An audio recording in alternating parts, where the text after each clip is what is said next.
After winning 5 of their last 6, there's plenty for Washington to be thankful for this Thanksgiving.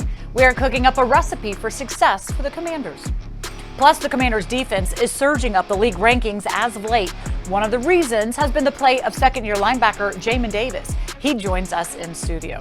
And we hit the field to draw up the perfect play that is sure to be a hit in your turkey bowl. So make room. Another helping of Command Center is coming your way.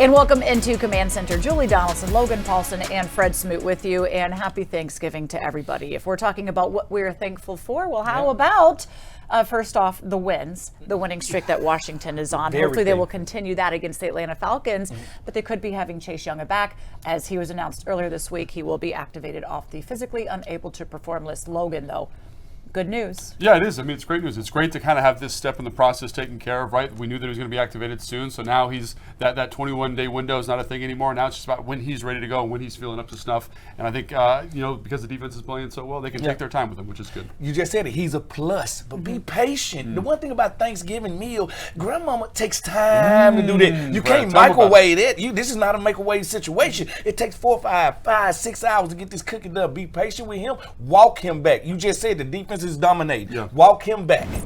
After starting the season 1-4, the Commanders have turned things around, winning 5 of their last 6 games, with their lone loss being a 3-point defeat against Minnesota. Defensively, Washington has dropped their points allowed by a game by nearly 10 points during the stretch and have the 6th-ranked defense overall. The Commanders have now won 7 of their last 8 games overall during the month of November. So since it is Thanksgiving, we decided we would cook up a little perfect meal for success for Washington to finish the season strong. We got everything right here. Yeah, everything. Everything that you possibly want. Thanksgiving dinner looks? Nope. Yeah, you used the stovetop, right? That's what you told me. Of course not. Of course not. We had the frozen Brussels sprouts. Yes. The pumpkin pie, That's which your is favorite. Fred's least favorite. But look, this is it. This is Thanksgiving. This is how we do it. This is our style, our way. And this is how Washington is going to get the victories to close out the season. Fred, I'm going to let you start since Thanksgiving is like your holiday. It is my holiday. And for the main course, when you got that turkey and you got that dressing and you got everything you need, this means this is the centerpiece. And my centerpiece, big boys. I love big boys. They smell like bacon. Mr. John Allen, Mr. House of Pain, Mr. Dog that make people sweat. That group is my main course. All right, now you want to know my side But dishes. wait, so the main course is like you're stuffing up the line. And the turkey. And Stuff in the turkey. turkey. This pathetic turkey. That's where I am. And now you want to talk about my sides. My sides, I take a little side of terry pie. I love terry pie. I take a little side of that. I take also a little Curtis Samuel in there. Okay. I want to put them on my Is that side. the pie too? Yes, it is. Is that the Brussels No, sprouts? that's the Brussels Okay, sprouts. all Healthy. Don't look good on the outside, but healthy. Yeah. And my dessert is Heineke. Because he has a rabbit's foot in his pocket. It's Heineke. If Heineke comes to your Thanksgiving, everything's better. Everything's better? I don't know why it's better, but everything's better. So he might be like the gravy, I would say then. Just, no? It's sweet. It's sweet victory. Cranberry Heineke. sauce? He's the cranberry sauce. That's what it is. Yeah. All right, Logan, Well, for me, go. I can't disagree. You got to top that. I can't disagree because I think the main course is definitely the turkey, All the right, chicken, right? And yep. that's the defensive line. Yep. They're playing out of this mind, and so by extension, the defense, right? That's the group. Put a little stuffing in here, Yep. dump that in the box, there- right? There we go. I'm not coming to your house, Steve. And then I think you hit it right in the head, right? The offense is a complementary piece, the thing that makes the meal go. Yeah. The gravy, Yeah. the cranberry sauce. Yeah. That's where the offense is at right now. They're supporting the main meal, right? Because turkey can be a little bit dry, a little bit boring. Only right? at your house. You need a Only at little the bit- Paulsen 'cause I house. don't do the fried chicken. I don't do the fried fry chicken. it. I don't do it, right? All right. So I think that's it. So I think all those pieces are going to complement in a nice way, and they know where they are. They know where their bread is buttered, so to speak. Yeah. It's on the defensive side of the ball, and everything else complements it. So Yep. I think that's where I would say all my sides are the offense, defense, and special teams. Terry pie, love that. Curtis Samuel, I don't think he's Brussels sprouts because I think he's more fun than that. Maybe Yeah. sweet potato pie, and I think that's where we're at. Hey, Oh, what about the But you- run game? but But you- you talk about the run game. But you didn't bring up your dessert. Who was your I dessert? said It was the turkey pie? Yeah, Terry's dessert, but the run game, what is the run game? Maybe like a nice brisket Maybe or the something. potatoes. Bring us. Yeah, Potatoes. I love it, solid, Julie. beefy, Yes. give you some, That's hey, what we're talking I about. can my contribute dessert here. is What's Joey well? Sly. Kick him in the eye, Joey Sly. So the big question is, though, is all of this together? I mean, here's the Yeah. thing. You cannot just have Thanksgiving dinner with just one thing or the next. You have to have everything together to make it Yes. the most fantastic meal. Does this recipe for success take us all the way to the end of the season? I think it does. Win your way. Ain't no correct way to win in this NFL. Win your way. And right now, we the ugly girl at the prom. But we're winning, because we're winning ugly. All right, we're winning ugly. People might say we should have beat the Texans by 40 points. I was but we're with you winning. until you went there. I was with you until you went there. I'm just saying, we're You winning. just take the Yeah, stuffing. the stuffing. Maybe We're the stuffing. winning. The pie. Hates the pie. Talking about eating and getting some good food. Well, DC Prime certainly has that. They sent 2 tight ends out, Vernon Davis, Logan Thomas. Thomas, Although you'd love to go to DC Lot of Prime Logans. on a new episode of Commander Code.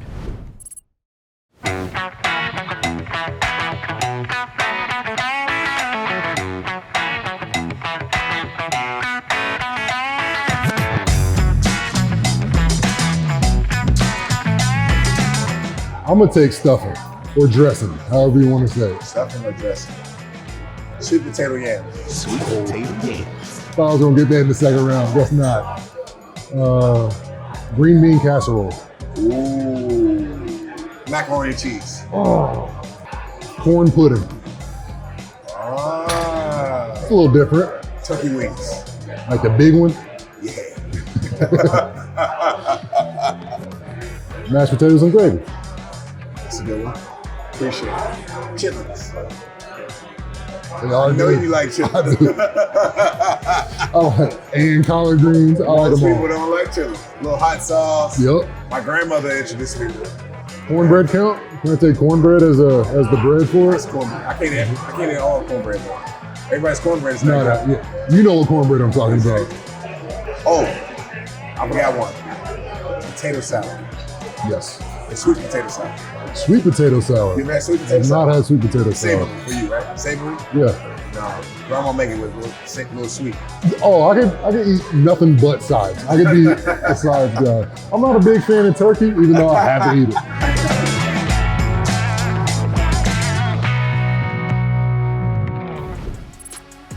Coming up, linebacker Jamin Davis is fitting into form on defense in year 2. He joins us to discuss the defensive turnaround as of late. And with the Atlanta Falcons coming to town this weekend, we hit the practice field with London Fletcher and Santana Moss to see how the team is preparing.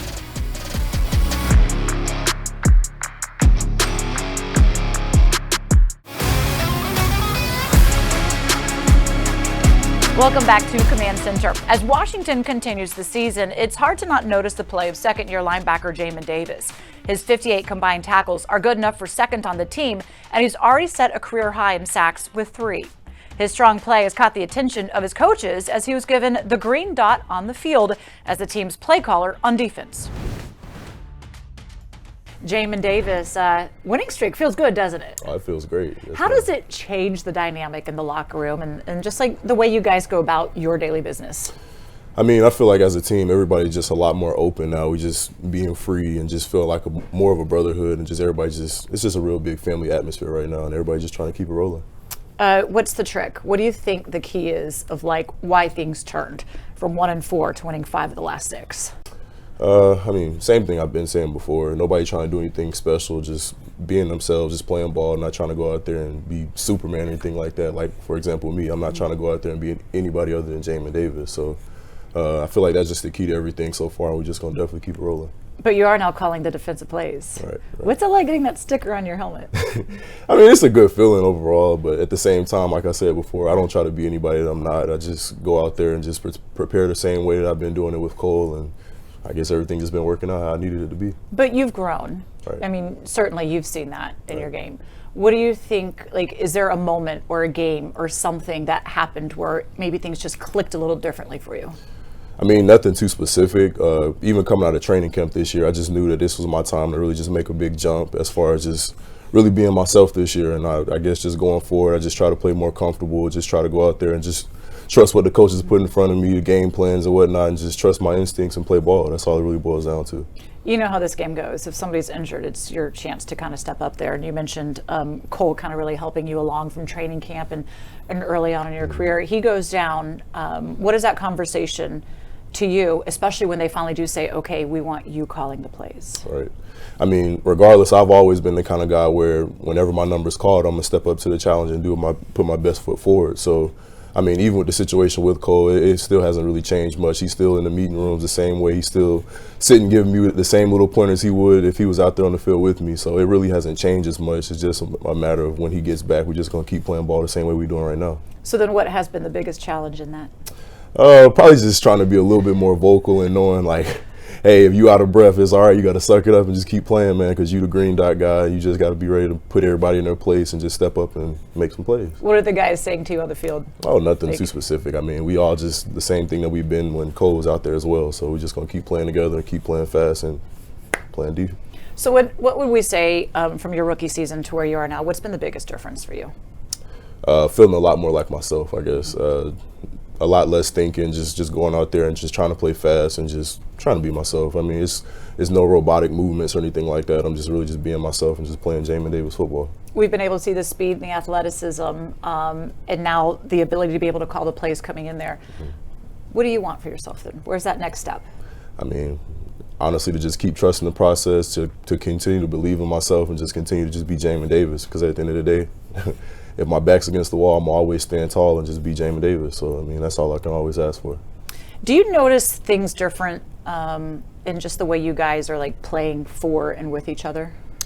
I mean, we, as a defense, we've always been the type of D to just stay together no matter what the outside noise is saying or anything like that. We don't really worry about that. We just always stay together, just keep playing, and the results going to show for themselves. All right, congratulations. Let's Yes, keep it ma'am. going. Thank Yes, you, ma'am. Jamin. Thank you. Even though that's the wrong name on the sweatshirt. Best team in the country, BBN. I had to. Thank you. Thank you. The Commanders officially welcomed back a familiar face this week, activating Chase Young to the active roster. The former 2020 Defensive Rookie of the Year has missed the last 19 games while recovering from a knee injury suffered in Week 10 of the 21 season against the Tampa Bay Bucks. Washington's defensive unit currently has 29 sacks on the season, good enough for 11th most in the league. Now, for more on Chase and the Commanders, let's head down to the practice field with London, Fletcher, and Santana Moss. This is our FedEx Field Pass, where Now meets next. Before we get started, I want to give my partner in crime a congratulations on being the semifinalist, this year for the Hall of Fame. I know it's a lot that goes into it, so I know we ain't finna get ahead of ourselves, but still, man, you deserve it, and so I'm hoping I got all my fingers and toes, everything else crossed for you, man. I appreciate that, man. I was definitely pleasantly surprised by that to be on the ballot the last 4 years and to advance to the semifinalist stage. I was. I've been wondering when it was going to happen. Yeah, man, one day. Yeah, man. Hopefully we'll continue. I always thought it was some smart people that was picking guys. So, you just look at your numbers. You ain't got to be too smart. Yeah, man. But, hey, we got Chase Young back this week, man. Being a guy that knows your defensive guys, the guys up front, what should we expect from a guy like Chase if we see him, suit up this week? As I look at Chase and coming off that injury that he had, the thing that I'm sure the coaches will do, they'll have him on the pitch count. Mm-hmm. I don't see him. I would see him playing anywhere from 15 to 20 plays in this game. He's not going to have the full complement. He's not going to play, 70, 80% of the snaps. I would think he's going to be playing more 15, 20 plays, a lot more probably pass rush situations just to get him back acclimated into the game. Yeah, I'm excited for him. I'm a guy that I've had my share of knee surgeries, but mine was all meniscus. I had 2 early in my career with the Jets, and I remember coming back off of that, being young, naive, didn't know what to expect. I went out there and tried to be 4.2 Tanner, you know what I'm saying? And I don't know if a lot of people know that story, but I quad went the next game, after that. So when people ask me about what do I expect, I don't expect much. I want him to come out and get the feel of things, get familiar back with, being out there. His guys, I know it's going to be hard to be out there and not be a part of it because those guys are playing at a tremendous pace right now, and they go out there and accomplish some big feats themselves individually. But I just want to see him gradually get the confidence back and gradually be involved, and then we can say, hey, be your old self again. Yeah, absolutely. And the big thing is how he if he has to deal with a double team, you know, where it's a tight end and a tackle leaning on him, things like that, you know, I don't think we've had as a great opportunity to have those things simulated in practice because of the way, you know, the schedule's kind of falling lately and not really being able to be in full pads. But that's the thing you also want to see, how does he respond from that type of situation. I think he'll be fine, you know, being out there. You mentioned the D-line. They've been playing outstanding. They got another challenge this week with the Falcons and their rushing attack, third in the National Football League, averaging almost 160 yards rushing. And it's another running quarterback we have to deal with in Marcus Mariota and that zone read. So we're going to have to commit a lot of our resources to you know, stopping him, similar to like we have to deal with the Philadelphia Eagles. But I was talking to you earlier, and you were talking about the play of those defensive tackles, man. Yeah, man. I mean, it's crazy because, you know, and that's something I was going to ask you about too. You know, what is the, you know, how should they plan? Because when you have a D-line that's playing on the level that I was playing on, not only you don't want to see that quarterback Mariota get outside the pocket, what could we do to make things hard for him with the guys playing so well up front in the interior? Well, I think, you know, the way Jack and the defensive coaches have done as far as the disguises, showing the two shell, and then rotating the safeties, getting them involved in the running games, being sticky on the slot receiver, as you know, if they're going to try to run RPOs, making sure your safety or your nickel, whoever's covering that guy, is also you know, doing their job as far as not allowing him to pull it and throw it to those open windows. But you know, I feel like they'll have a great defensive game plan. I can't wait to see these guys play on Sunday at FedEx Field. All right, that's it from the field. Still to come, Kendall Fuller scored his first career touchdown against the Texans. But what about getting you in the end zone for our Thanksgiving Turkey Bowl? We have something special for you after this quick break.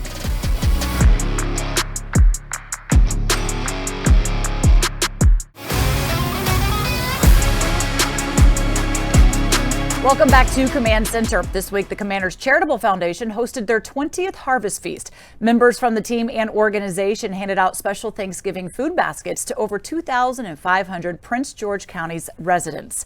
This year, the Charitable Foundation partnered with FedEx to deliver Thanksgiving care packages to local food shelters to help spread cheer during the Thanksgiving holiday. It's important for us to be here as an alumni for members who played here for this franchise. Community was everything for us. We were a part of this community. All of these fans and these families supported us and cheered for us in the burgundy and gold. So it's awesome to be able to give back and reconnect with these families and help them celebrate with them and help them have a great holiday. Did you and your dad ever get to play a turkey bowl against each other? Because I got a chance to play turkey bowl against my dad and I broke his leg. Oh, man. So that's the story. How you broke his leg, though, man? All right, check this out. I was like 10th grade in high school, and they were like, "Yeah, we got a turkey bowl," because me and my dudes in my neighborhood, we played the turkey bowl every Thanksgiving. And my dad, which is a preacher, old preacher man, come down like, "I'm gonna play with y'all this week," and I was like, "Yeah." I remember he didn't get me that radio I wanted for Christmas, and my dad was going for a pass, and I cut him low, and I thought he was playing because he was like, "Yeah." Like, I can't get up. And I was like, man, get on up. And I broke my dad's leg. We had to rush him to the hospital. So turkey leg wasn't the only thing I ate that Thanksgiving. Really? You broke your dad's leg in the turkey bowl? Really, I did. All right, I did break my dad's It's not leg. nice. It's not nice, but it's physical in the Smoot family. Did you finish the game? I finished the game. He did. Look, it's all about winning at the end of the day. We don't want anybody to break any legs at their turkey bowl, but I've got two former players here that are going to be coaches and going to tell us how you can win your turkey bowl. All right, you ready? Turkey bowl on 3. 1, 2, 3. Turkey bowl! Left hand up. Now, this play is very simple. All right, the quarterback is usually the best athlete on the field. We're going to do everything to keep it in the quarterback's hands. All right, not in other people's hands. Right here. The quarterback's hands. Me. All right, Julie, you're my quarterback, running back, wide receiver. Let's walk through this play right here and show you how efficient it is. All right, and she's going to spin. You know why she's going to spin this way? Because I want to get the defense looking this way so we can go the other way. Misdirection. Let's go. Let's walk it. All right, ready, set, hut. Yes, you see this? It ain't nobody out here. Fred, you only got 2 guys on defense, Fred. Of course it looks good. Come on, man. Run it again. Run it again. I mean, I was going to be heading out that way. Let me show you why they're so good. Now, You got the this back? time Take the back. You spin around. You want the quarterback. You gonna give it to me. Okay. What you got? All right, Maddie. ready to go. It's all you. All right. End zone, girl. Logan thinks he can stop my offense. Okay, ready? I know I can stop your offense. Ready, we go. set, hut. Okay. There we go. And this is why Logan can't stop the offense. Well, we gotta play sound defense. They don't know where we're going. That's offense. That's Turkey Bowl offense. Great job, ladies. Great job. So everyone plays man-to-man coverage at Turkey Bowl. So I want man-beaters. I don't want you running the old wing T, Fred. I want to actually run an offense Georgia like Tech. an NFL. That's exactly right. So if it's man-to-man coverage, Kyle's got Anna, I have Maddie, right? So let's run a pick play, right? This is what NFL offenses do. Anna's going to run and attack me, right? I'm going to try and guard Maddie, but I can't get through. I'm stuck. Keep going, Anna. That's wide open. Easy big play there. They say, oh, wait, what if we switch that off? What if we pass it off? Let's check it out, Maddie. Come on back real quick. Fred, man, you trying to do all this spinning stuff, it's easy. You're making it too complicated, Fred. So, watch now. If I go here, let's say I get through, I get underneath here, right? Oh, yes, what happened? Throw it deep, Julie. Yes! Whoa! Easy money, easy money. So it's all it is taking advantage of the defense's rules and the fact that they don't communicate. They probably had a couple beers. Let's take advantage of their confusion. Now you know how you are going to be the conquerors, the winners, and getting the dubs at your Turkey Bowl, but we got to get into the end zone. I think you should be the one to pick this one off, Fred. You go. I'm going to throw it to him. Logan and I are. Go deeper. Keep going. That's what you get for breaking your dad's leg. Really?